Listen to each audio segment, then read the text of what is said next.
오늘도 주님을 사모하고 또 말씀을 사모하는 우리 은재교회 성도님들께 하나님께서 주시는 기쁨과 은혜가 가득한 예배 되기를 소망합니다. TV 뉴스를 보면 너무도 잘 나가던 가수이자 또 연예인이던 사람들이 어느 날 갑자기 최근에는 마약 문제, 여자 문제, 사업 문제, 도박 문제, 음주 문제 등으로 한순간에 뉴스에 나와 가진 모든 것을 잃는 것을 보게 됩니다.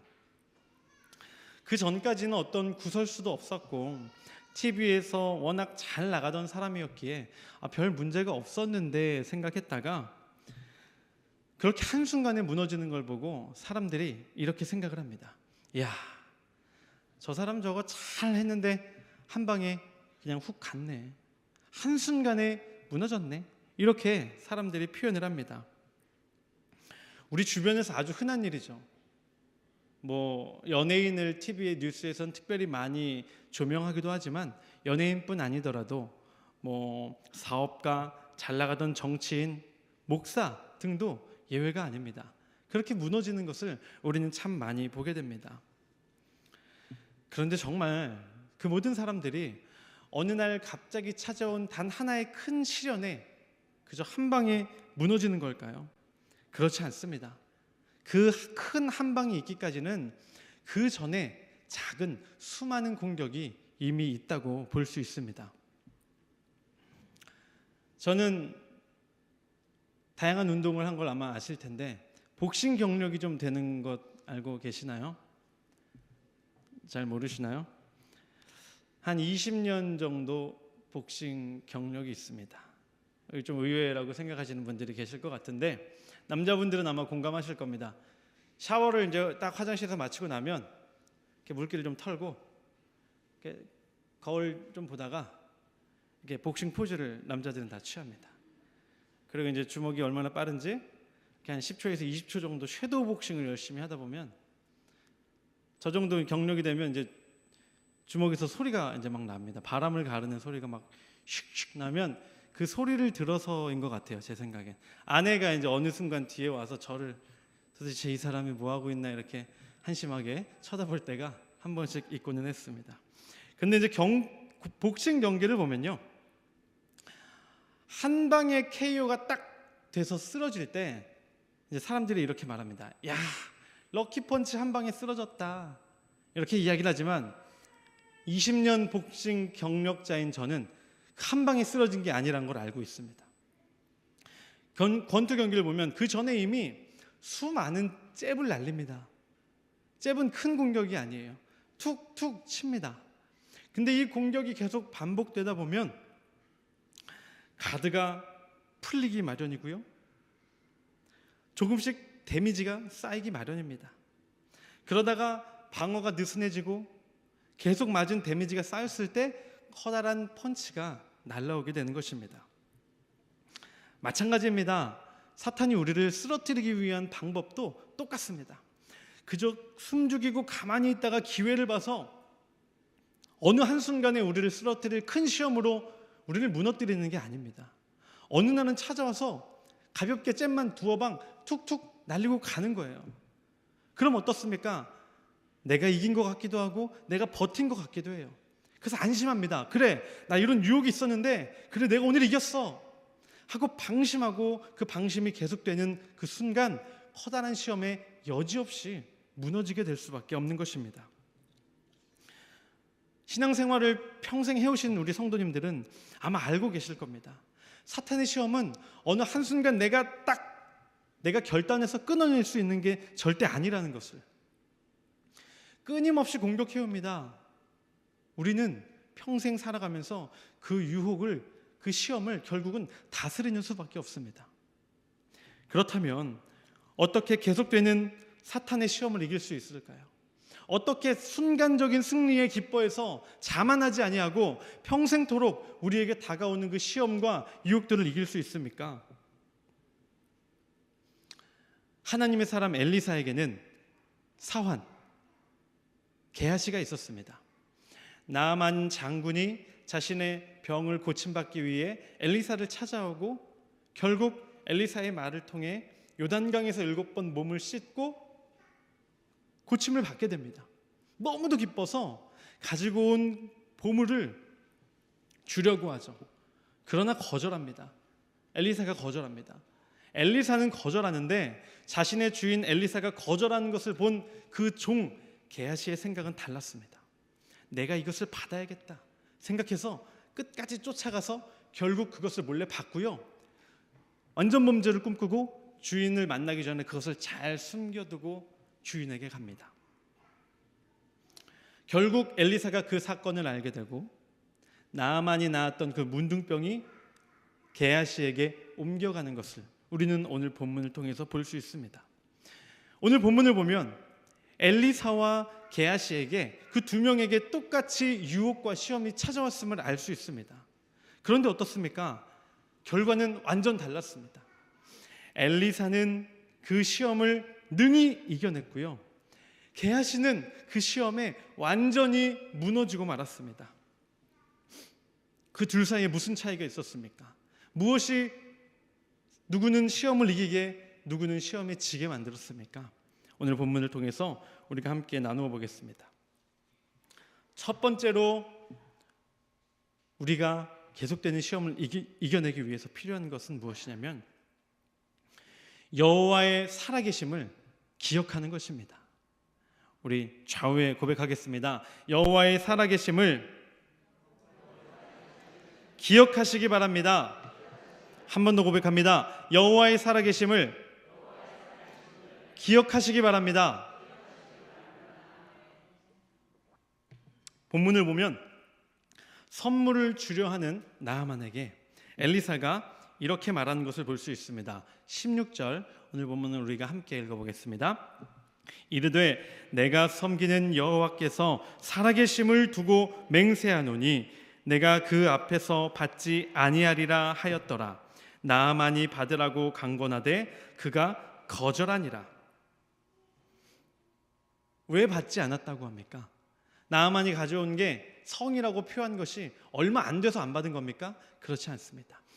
내 앞에 살아계신 하나님을 앞에 두고 내가 그 앞에 서서 살아가는 자로서 나는 결코 이것을 받을 수 없다. 왜 받을 수 없다는 겁니까?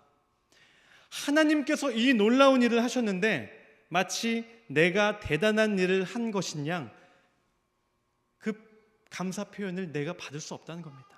나는 한 게 아무것도 없으니까. 오직 하나님께서 이 일을 하셨기 때문에 자신은 받지 않는다 하였습니다. 우리는 이 엘리사의 이 말을 통해서 하나님 앞에 살아가는 자로서의 마음을 우리는 배울 수 있어야 합니다. 누구 앞에 서서 살아가고 계십니까? 내가 이렇게 말하면 옆에 권사님이 어떻게 생각하실까? 내가 집에서 이렇게 하면 내 배우자가, 내 자녀들이 나를 어떻게 생각할까? 고민하고 노심초사하지 않으십니까? 하나님의 사람은 그렇게 사는 자들이 아닙니다. 하나님을 믿는 사람들, 하나님의 살아계심을 아는 사람들은 오직 하나님 앞에 서서 살아가야 함을 믿으시기 바랍니다. 하나님이 살아계시다는 것을 믿는다는 말은 곧 똑같이 무슨 말이냐면 지금 내 앞에 하나님이 살아계셔서 함께 계신다는 것을 믿는다는 겁니다. 하나님이 지금 내 앞에 살아계시는데 돈과 명예와 사람 때문에 흔들리고 무너지고 그럴 수 있겠습니까? 절대 그럴 수 없습니다. 내 자녀가 바로 옆에 있는데 아무렇지 않게 운전하다가 화났다고 욕할 수 있습니까? 욕이 여기까지 나와도 애가 옆에 있으면 꾹 참고 삭힐 수밖에 없습니다. 너무도 갖고 싶은 게 있는데 아무도 보는 사람이 없어요. 이걸 그냥 집어갈까 말까 생각이 들다가도 옆에 사람이 한 명만 있어도 안 집어가게 되잖아요. 사람 한 명만 우리가 신경 써도 안 하는 행동들이 있습니다. 그런데 하물며 내 앞에 하나님이 살아계시는데 우리는 어떻게 말하고 어떻게 행동하며 살아왔습니까? 내 앞에 서 계신 하나님을 보게 되는 그 순간 우리는 변할 수밖에 없습니다. 베드로에게 예수님이 처음 찾아오셨을 때 어떠셨는지 기억하고 계십니까? 예수님께서 베드로에게 찾아오셔서 그를 야단치지도 않으셨습니다. 그에게 훈계도 하지 않으셨어요. 그러나 자신 앞에 선 예수님을 만났을 때 베드로는 스스로 무너지면서 예수님께 이렇게 고백합니다. 주여, 나를 떠나소서, 나는 죄인이로소이다. 예수님은 아무 말도 안 하셨지만 그는 자신 앞에 선 예수님을 보니까 내가 얼마나 연약하고 부족한 죄인인지를 스스로를 온전히 바라볼 수밖에 없었다는 겁니다. 우리가 계속되는 유혹을 이기면서 살아가기 위해선 우리는 우리 앞에 서 계신 하나님께서 지금도 살아계심을 온전히 믿어야 합니다. 두 번째로는 나 스스로의 생각을 차단해야 합니다. 우리 좌우에 권면하겠습니다. 스스로의 생각을 차단하시기 바랍니다. 내 스스로의 생각에 묶인다는 것은 곧 어느덧 사단이 나를 아무렇지 않게 난 모르게 내 둘레를 이렇게 묶고 있다는 것과 똑같습니다. 내 스스로의 생각에 한참 빠지고 있는다는 것은 나만의 고민과 나만의 해답을 찾는 것이 아니라 이미 사단이 조용히 나를 둘러싸고 있는 거예요. 그 다음부터는 어떻게 됩니까? 속절없이 끌려갈 수밖에 없습니다. 사단이 그냥 붙잡고 가는 대로 우리는 질질 끌려갈 수밖에 없습니다. 게하시의 문제가 무엇이었습니까? 스스로의 생각에 완전히 사로잡혔다는 겁니다. 게하시가 가만 보니까 엘리사 선생이 스스로 먼저 달라고 한 것도 아닌데 나만이 고마워서 알아서 가져온 거예요. 그거 받으면 얼마나 좋아요. 그런데 스승은 받질 않았어요. 내가 생각해 보니까 이거는 어떻게든 가서 내가 받는 게 맞겠다라는 생각을, 스스로의 생각을 하고 있었습니다. 근데 이게 스스로의 생각입니까? 아닙니다. 사단이 이미 게하시를 꽁꽁 묶어두고 있는 생각입니다. 게하시가 어떻게 생각했는지 우리 함께 읽어보도록 하겠습니다. 우리 20절을 함께 합독합니다. 하나님의 사람 엘리사의 사환 사람 나아만에게 면하여 주고 그가 가지고 온 것을 그의 손에서 받지 아니하였도다. 여호와께서 살아계심을 두고 맹세하노니 내가 그를 쫓아가서 무엇이든지 그에게서 받으리라. 스스로 생각할 때 이거는 어떻게든 쫓아가서 무엇이든 무엇을 받든 내가 얻어오는 게 맞다라고 게하시는 생각했습니다. 여기에서 이 둘의 차이가 극명하게 드러납니다. 나아만은, 엘리사는 어떻게 했습니까? 내 앞에 살아계신 하나님 앞에 맹세하고 그 앞에 선자로서 나는 결단코 받지 아니하리라. 근데 반대로 게하시는 어떻습니까? 스스로 생각할 때 어떻게든 내가 무엇이든지 그에게 찾아가서 받아야겠다라고 생각을 하는 것을 보게 됩니다. 예수님을 믿는 우리가 가장 경계해야 하는 것이 무엇입니까?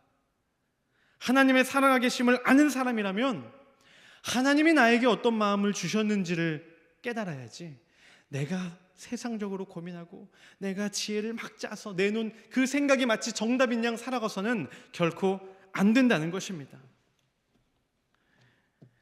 예수님은 어떠셨습니까? 요한복음 5장 30절에 예수님은 이렇게 말씀하십니다. 내가 아무것도 스스로 할 수 없노라. 듣는 대로 심판하노니 나는 나의 뜻대로 하려 하지 않고 나를 보내신 이의 뜻대로 하려 함으로 내 심판은 의로우니라. 그 온전하다라고 말할 수 있는 예수님마저도 스스로의 생각으로 움직이지 아니하셨다는 겁니다. 인간이 봤을 때 흠이 없으신 예수님은 자신의 생각대로가 아니라 나를 보내신 이의 뜻대로, 하나님의 뜻대로 말하고 생각하고 행동하셨습니다. 하물며 예수님도 그러셨는데 부족한 우리는 어떻게 해야겠습니까? 우리야말로 더 하나님의 말씀에 귀를 기울이고 더 하나님의 뜻대로 살아야 하는 것입니다. 가나안 땅을 정탐하였던 12명의 정탐꾼들 중에 10명은 스스로의 생각에 완전히 묶여 있었습니다. 그 거인들을 보고 너무도 무서워서 벌벌 떨며 우리는 저기 가면 다 죽을 것이라고 말합니다. 그러나 여호수아와 갈렙은 어땠습니까? 하나님이 주신 생각으로 바라봅니다. 그러니까 눈앞에 아무리 무서운 거인들이 있다 할지라도 그 거인들 넘어서 있는 하나님께서 약속하신 땅을 바라볼 수 있는 것입니다. 자꾸만 나의 생각이 올라오려 할 것입니다. 그때마다 그 생각을 차단하고 하나님께서 주시는 생각으로 유혹과 시험을 이겨내시는 우리 성도님들 되시기를 바랍니다. 마지막으로 하나님께서 우리를 두드리시는 그 소리에 귀를 기울여야 합니다. 우리 좌우에 이렇게 고백하겠습니다. 하나님의 두드리심에 귀 기울이시기 바랍니다. 옷과 달란트를 게하시가 취했습니다. 그리고 이제 가지고 와서 꽁꽁 잘 숨겼어요. 그리고 아무렇지도 않게 주인 앞에 서자 엘리사가 물어봅니다. 너 어디 갔다 오니? 저 아무 데도 안 갔는데요. 하고 거짓말을 합니다. 그러자 엘리사가 여기에서 중요한 말을 합니다. 한 사람이 수레에서 내려서 너를 맞이할 때 나 엘리사 나의 마음이 너에게 함께 가지 않았니? 혹시? 너가 그 달란트와 옷을 받으려고 그 만나려는 바로 그때에 내 마음이 느껴지지 않았니?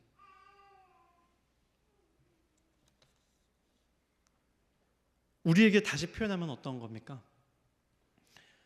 죄를 지으려고 내가 어떻게든 생각하고 결단하여서 그 죄의 첫 걸음을 내디려는 바로 그때 하나님의 마음이 느껴지지 않았느냐라는 말입니다. 우리 오늘 본문 26절을 우리 다 함께 읽어보도록 하겠습니다.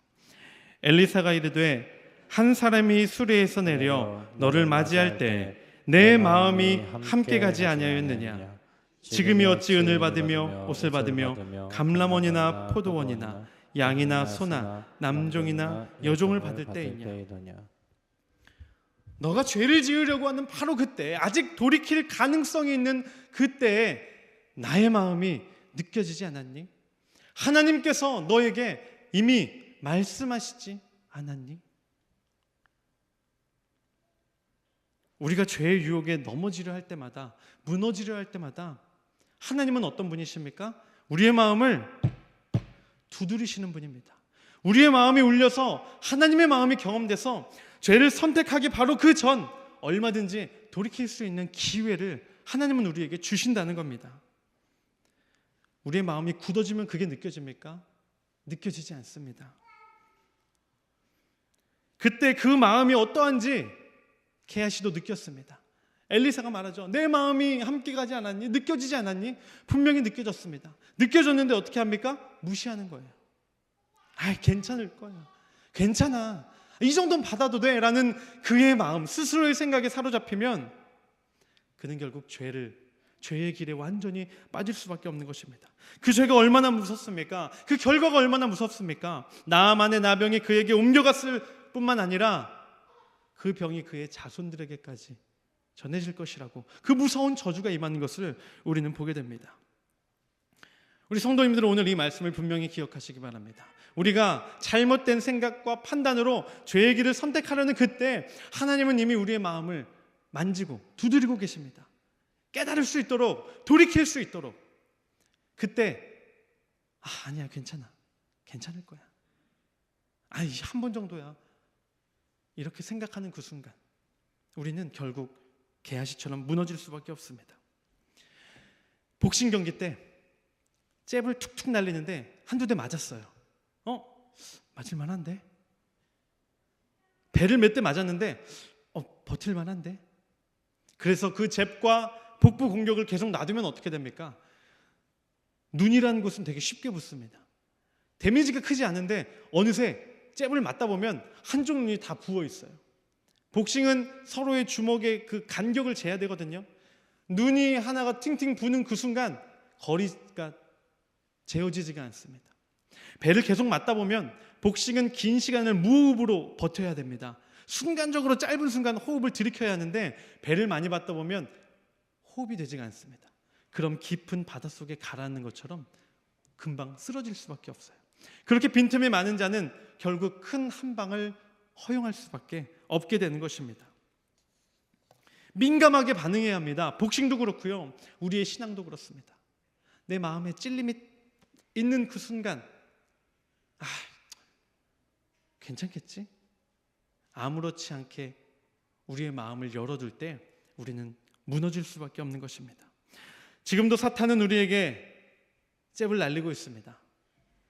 한 대 맞는 그때 하나님께서 우리를 두드리십니다. 항준아, 너 지금 잽 날라온다. 피해. 막아.